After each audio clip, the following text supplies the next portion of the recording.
Televisa presenta.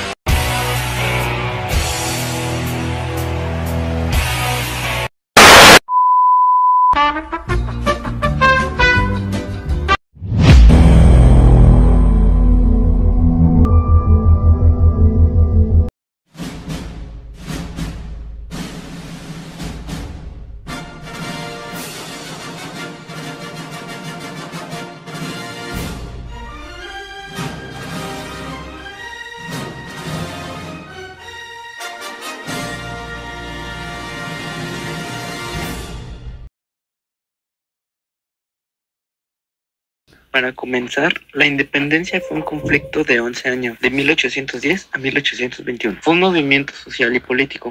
El contexto principal era la injusticia del sistema de castas, donde tu origen definía si tenías derecho o no. Guerra civil multifacética. Tuvo lugar en la mayor parte de los territorios del Reino de México de Nueva España y dio como resultado el surgimiento del primer imperio mexicano. La pérdida de esta posesión tuvo una importancia decisiva para la economía del Imperio Español, ya que los ingresos mexicanos representaban el 80% del total de los caudales americanos al final del Imperio colonial. La guerra por la independencia mexicana comenzó el día 16 de septiembre de 1810 y terminó con la entrada del ejército trigarante a la Ciudad de México el día 27 de septiembre de 1821. El movimiento de la independencia de México tiene como marco la Ilustración y las revoluciones liberales de la última parte del siglo XVIII. Por esta época, la élite ilustrada comenzaba a reflexionar acerca de las ideas de soberanía popular y las relaciones entre la España peninsular y el resto del imperio. Los cambios en la estructura social y política derivados de las nuevas reformas borbónicas, a los que se sumó una profunda crisis económica en Nueva España, también generaron un malestar entre algunos segmentos de la población. La Guerra de Independencia de México inició en la madrugada del 16 de septiembre de 1810, cuando la feligresía se presentaba para acudir a la misa dominical. El cura Miguel Hidalgo hizo sonar la campana de su parroquia y dio el famoso Grito de Dolores. Desde 1809, un grupo de mexicanos se alistaba para levantarse en armas contra del orden establecido por el virreinato. El complot de Valladolid es el primero que se descubre y falla. Descubierta la conspiración encubierta por reuniones literarias realizadas por el corregidor Domínguez y su esposa Josefa Ortiz de Domínguez, que se tramaba en Querétaro. A sus dirigentes, el cura Hidalgo, los capitanes Ignacio Allende y Juan Aldama, comienzan la rebelión. La causa más relevante y la que actuó como detonante inmediato de la guerra fue la invasión de España por las tropas de Napoleón en 1888. Napoleón presionó la abdición del rey español Fernando VII, el cual nació el 14 de octubre de 1788 y fallecería el 29 de septiembre de 1833. Dejando eso de lado, impulsó a su hermano José como monarca. Este hecho generó un vacío de dominio en la corona española. En la Nueva España, muchos se negaron a reconocer al rey francés, diciendo que la soberanía regresaba al pueblo en ausencia del monarca legítimo. La pregunta crucial fue, si el rey legítimo estaba cautivo, ¿quién debería asumir la Nueva España? Este colapso político abrió la oportunidad y el debate para que los criollos comenzaran a plantear la idea de un gobierno propio, sentando las bases ideológicas para el levantamiento.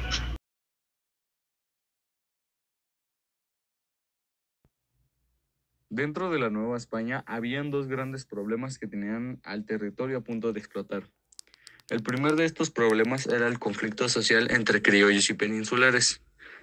Los criollos, hijos de españoles nacidos en América, estaban ya hartos, pues aunque tenían riqueza, educación y prestigio, no podían acceder a los cargos más importantes del gobierno, los cuales eran la iglesia y el ejército, ya que estos puestos se los daban casi siempre a los peninsulares, los cuales eran españoles nacidos en Europa. lo cual generó resentimiento, frustración y un sentimiento de injusticia que fue creciendo por décadas. El segundo de estos problemas fue la miseria y explotación de las clases populares. Los indígenas y mestizos, que representaban la mayor parte de la población, vivían bajo sistemas de trabajo abusivos, altos impuestos y el tributo, el cual era una carga económica que los mantenía en la pobreza constante. Estaban cansados del maltrato, de la desigualdad y del desprecio social que sufrían. Por eso empezaron a exigir cambios, mejores condiciones y la eliminación de estas obligaciones. A todo esto se le añadieron otros factores que calentaron más el ambiente. Las ideas de la Ilustración, que hablaban de igualdad, libertad y derechos, la independencia de Estados Unidos y la Revolución Francesa, que fue la demostración que era posible romper con un régimen injusto. La invasión napoleónica a España en 1808, que debilitó al gobierno español y creó un vacío de poder. Con todos esos problemas acumulados y la tensión subiendo cada vez más, la chispa era inminente. Bastaba con un movimiento, una reunión o una figura valiente para que se encendiera la lucha por la libertad. Además de los conflictos sociales, la economía de la Nueva España también estaba hecha a pedazos. La corona española mantenía un sistema que solo beneficiaba a unos pocos. Los impuestos eran cada vez más altos, el comercio estaba controlado por peninsulares. Muchos pueblos indígenas sufrían falta de tierras porque las haciendas seguían creciendo y apropiándose de terrenos comunitarios. Todo esto provocaba hambre, endeudamiento y un resentimiento generalizado. Mientras tanto, el clero también estaba dividido. El alto clero, formado en su mayoría por peninsulares, apoyaba al gobierno virreinal y defendía los privilegios. El bajo clero, donde estaban curas como Hidalgo y Morelos, convivía a diario con la gente pobre.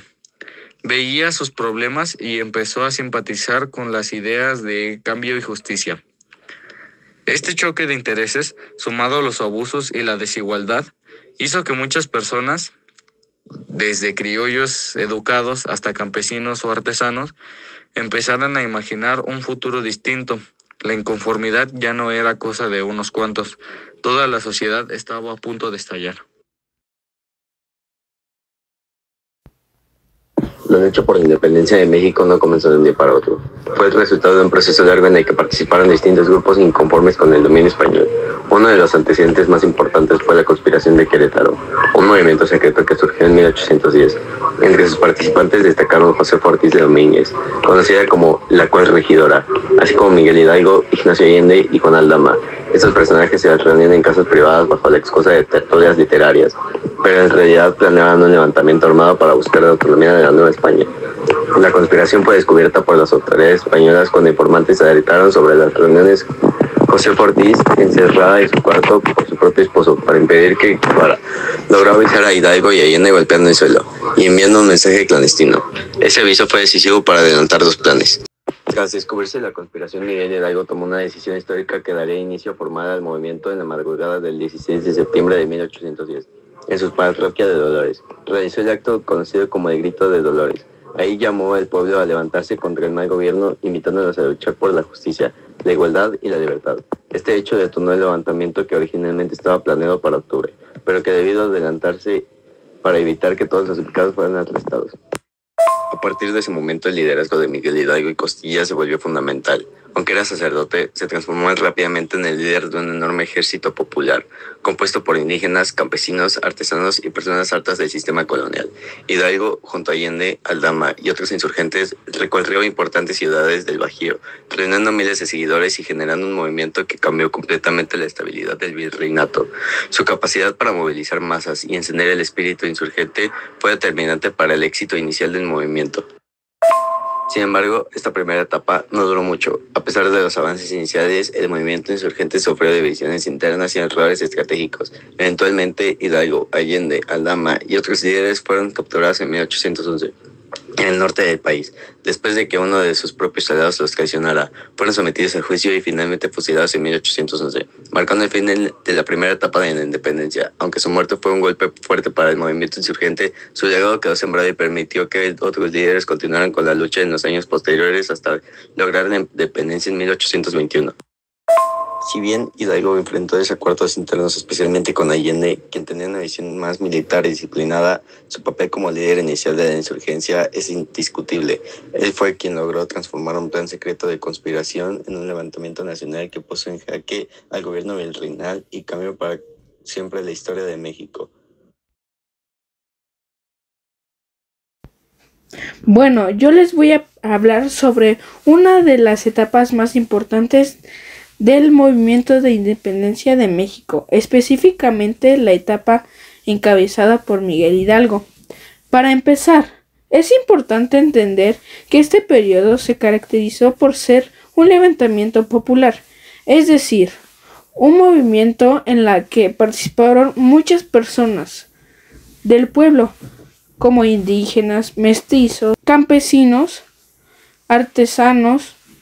La participación fue enorme, pero también tuvo un problema muy grande. Estaba desorganizado. No había una estrategia militar sólida ni una estructura clara para coordinar a tantas personas. Y eso, más adelante, afectó mucho el resultado de las batallas.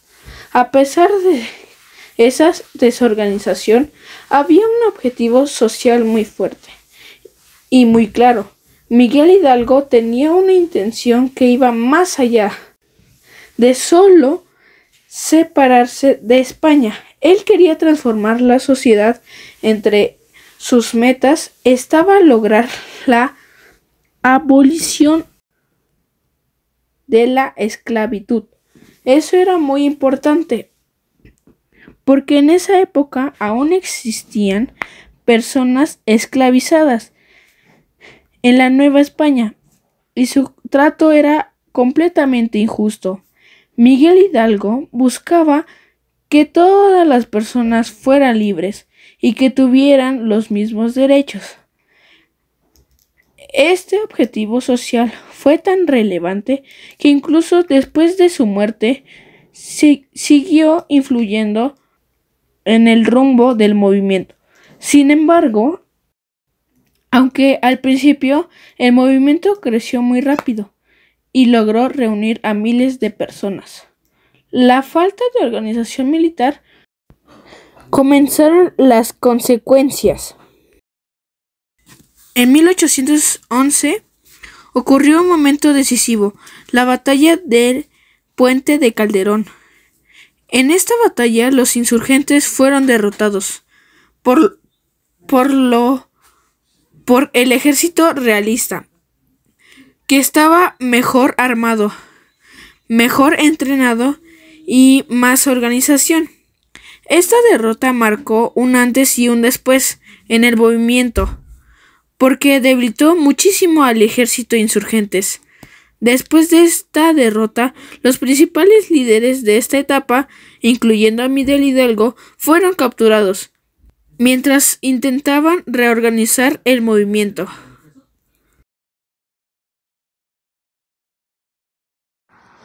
Hoy voy a hablar sobre la figura de José María Morelos y Pavón, uno de los líderes más importantes y estratégicos del movimiento de independencia de México. Su participación marcó una etapa decisiva, ya que él no solo continuó la lucha iniciada por Miguel Hidalgo, sino que le dio organización, rumbo y objetivos políticos precisos.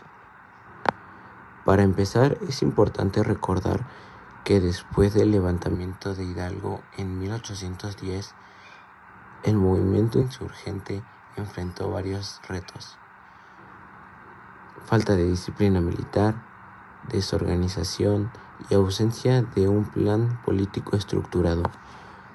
Fue entonces cuando surgió Morelos, un hombre que, aunque era sacerdote, tenía una gran habilidad militar y una claridad visionaria sobre lo que debería ser la nueva nación mexicana. Morelos intrigó en el movimiento en 1811 y rápidamente comenzó a destacar por su estrategia. A diferencia de otros insurgentes, él no buscaba solo victorias rápidas. Su objetivo era formar un ejército disciplinado, capaz de sostener la lucha a largo plazo. Por eso, una de las primeras grandes aportaciones fue justamente la profesionalización del movimiento insurgente. Entre los soldados, organizó mandos, diseñó campañas y estableció un sistema militar más ordenado. Gracias a él, el movimiento dejó de ser una simple rebelión popular y pasó a ser una fuerza con estructura real. Pero además de sus logros militares, Morelos también tuvo una visión política clara. Su mayor aportación en este aspecto ocurrió en 1813, para cuando convocó al Congreso de Chilpancingo. Ahí representó un documento fundamental reconocido como Sentimientos de la Nación, el cual representó un verdadero proyecto para el país que quería construir. En los Sentimientos de la Nación, Morelos expresó una idea revolucionaria para su tiempo. Entre ellas, la más relevante fue la Declaración de la Independencia Absoluta de América respecto de España. Esto significaba que México ya no solo estaba luchando para encontrar la justicia o la mala administración colonial, sino que buscaba convertirse en una nación libre y soberana. Otra idea muy importante fue la soberanía popular, que establecía que el pueblo y no el rey debía ser quien tenía el poder. Este principio sería una base fundamental para la futura Constitución mexicana. Morelos también proponía la eliminación de distinciones por raza, la moderación de la riqueza y la creación de leyes justas que protegían a todos. En otras palabras, no solo quería independencia, sino justicia social y un nuevo orden político. A pesar de sus avances, la lucha era muy complicada. En 1815, Morelos fue capturado por las fuerzas realistas. Tras un juicio, fue condenado y finalmente fusilado ese mismo año. Sin embargo, su muerte no significó el fin del movimiento. Al contrario, sus ideas sobrevivieron y se convirtieron en la base de la siguiente etapa de la independencia. En conclusión, José María Morelos y Pavón fue una figura clave porque transformó el movimiento insurgente. La organización lo fortaleció y le dio un proyecto político sólido. A través de sus sentimientos de la nación, aunque murió antes de ver el objetivo cumplido, su legado quedó profundamente marcado en la historia de México. Gracias a él, la independencia no solo fue una lucha armada, sino también un proyecto de nación. Tercera etapa, guerra de guerrillas. Después del fusilamiento de Morelos, muchos insurgentes se dispersaron, generando guerrillas aisladas que no representaron peligro para el gobierno novohispano. Mientras tanto, en España, el rey regresó al poder tras la derrota de Napoleón en 1815 y se inició una política de reconquista de las colonias americanas. Al mismo tiempo, Juan Ruiz de Apodaca, nuevo rey, en 1816 implementó una doble política. Por un lado, declaró la amnistía o indulto para que los insurgentes que quisieran dejar la guerra. Por otro lado, inició una campaña militar persiguiendo ferozmente a los insurgentes. A pesar de ello, la lucha del movimiento no se acabó. En algunas partes del territorio se mantuvieron brotes guerrilleros, principalmente las comandadas por Vicente Guerrero en las montañas del sur, por Guadalupe Victoria en Veracruz y por Francisco Javier Mina en el Bajío. Fue una etapa en la que de nuevo se desorganización afloró principalmente por la desmoralización de los insurgentes, al mirar cómo las fuerzas realistas, a la muerte de José María Morelos y Pavón, sofocaban los pocos focos de insurrección hacia la autoridad española. Francisco Javier Mina pondría brío a la casi extinguida revolución. Venido de España, apoyó la causa independentista. Mina comandó varios combates, como la batalla del Fuerte de Sombrero, en la que el ejército insurgente salió victorioso. Lamentablemente, la aportación de Mina duró poco tiempo, ya que fue capturado y posteriormente fusilado el 11 de noviembre de 1817. En este momento, el movimiento insurgente estaba sofocado en casi todo el país, pero las campañas de Vicente Guerrero se mantenían en pie de lucha. Luego de rechazar el indulto, ofreció por el virrey Apodaca en 1816. Se ratificó el nombramiento de Vicente Guerrero como general en jefe del Ejército del Sur. Con esta investidura, el caudillo se dedicó a reclutar nuevas fuerzas y reorganizar a las existentes para construir un fuerte en el Cerro de Santiago, al que le llamó Fuerte de Barrabás. El 1 de abril de 1818, debido a la traición, Guerrero fue atacado por Gabriel de Armijo en el campamento de San Gregorio. El general insurgente fue perseguido hasta Zacatula, al mando de 300 hombres. Confrontaron a los realistas. El combate se mantuvo durante varios días y sin ninguna victoria definida. Armijo se trasladó a Teloloapan y los insurgentes hacia Coyoatla. Muchos caudillos aceptaron los indultos de la autoridad virreinal que les brindaba. Ya solo quedaba el sur. Vicente Guerrero, que sería junto a Agustín Iturbide los encargados de finalizar la cuarta etapa de la Revolución de Independencia, que sería la consumación. La cuarta etapa de la independencia se conoce como la consumación, que fue de 1820 a 1821, en donde se dieron los últimos acontecimientos más representativos de la independencia. Empezamos con el Plan de Iguala. Este fue el 24 de febrero de 1821. El coronel realista Agustín de Iturbide, que había luchado contra los insurgentes, publicó el Plan de Iguala en la ciudad de Iguala Guerrero. Ese plan tuvo 3 principios fundamentales conocidos como las 3 garantías, que fueron religión, unión e independencia, o también se conoce como religiosa, nacional y política. Seguimos con el ejército trigarante. Para llevar a cabo el Plan de Iguala, Iturbide salió con el líder insurgente, que fue Vicente Guerrero, y juntos formaron el ejército trigarante, o también conocido como ejército de las 3 garantías.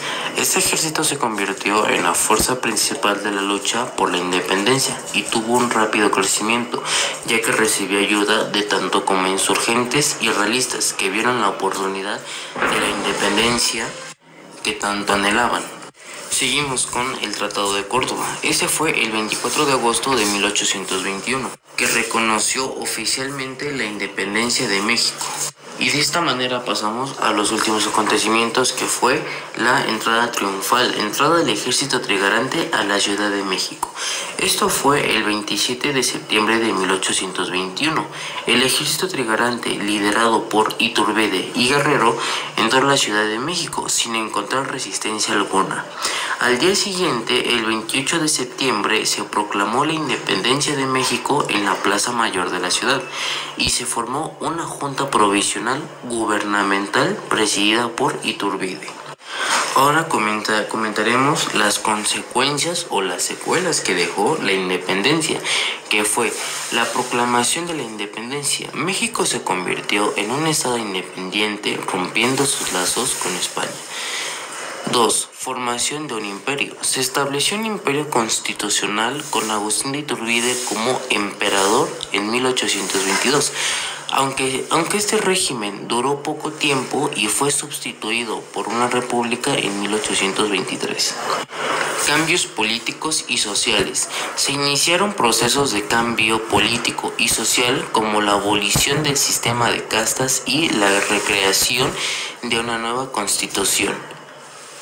Y por último, impacto en América Latina. La independencia de México tuvo como impacto importante en el resto de América Latina, inspirando a otros países a luchar por su independencia de España. Esto no se vio como un ejemplo, sino como una inspiración a otros países a luchar por su independencia y salir de la corona española. De esa manera concluimos las 4 etapas de la independencia. Gracias.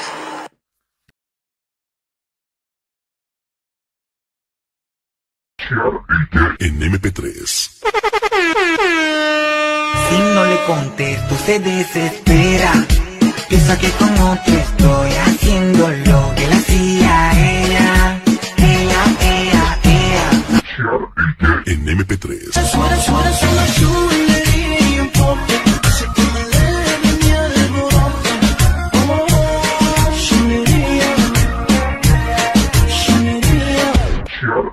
En MP3. First time and I was like